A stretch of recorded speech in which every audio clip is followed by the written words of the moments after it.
mis seguidores? Hoy estamos en mi cocina y vamos a preparar una receta súper fácil, rica y económica. Un pastel de polenta, pero está súper deliciosa la receta.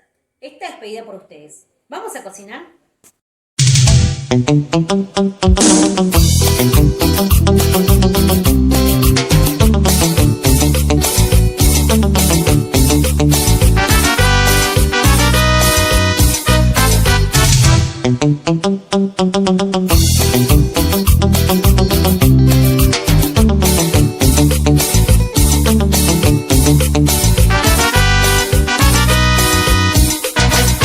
Quiero decirte al oído tantas cosas preciosas que estoy sintiendo por ti.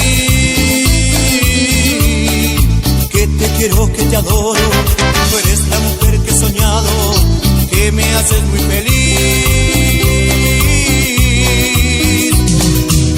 Que cuando no estás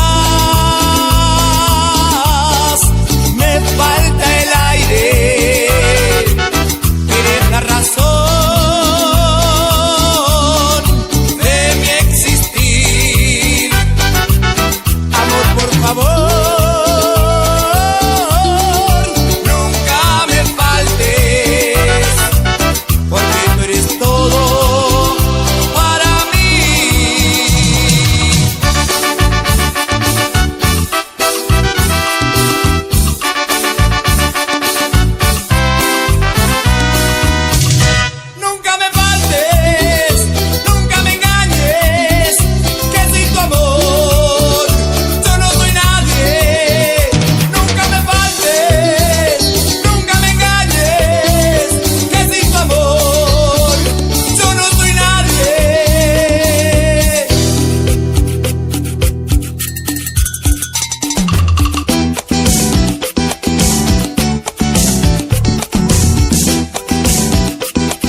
Quiero decirte al oído tantas cosas preciosas que estoy sintiendo por ti.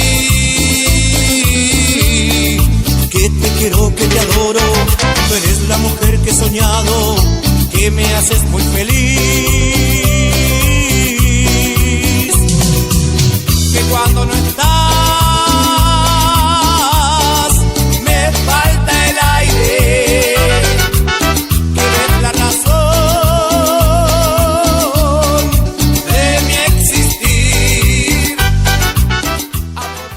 Llegó el momento más lindo de la receta, el momento del emplatado. Vamos a ver cómo sale este pastel delicioso de polenta, un poquitín de zapallo, ¿sí? Con una salsita con muchos vegetales porque queremos que utilicen lo que tienen en la heladera. Acuérdense de suscribirse, darle me gusta a mis videos y seguirme en mis redes sociales. A ver, vamos a ver. Encima está súper calentita, tendría que dejar que fríe, pero bueno, soy un poco ansiosa. Vamos a ver si se puede. ¡Ay, Dios! Está genial, ¿eh? Vamos para acá. Está buenísimo.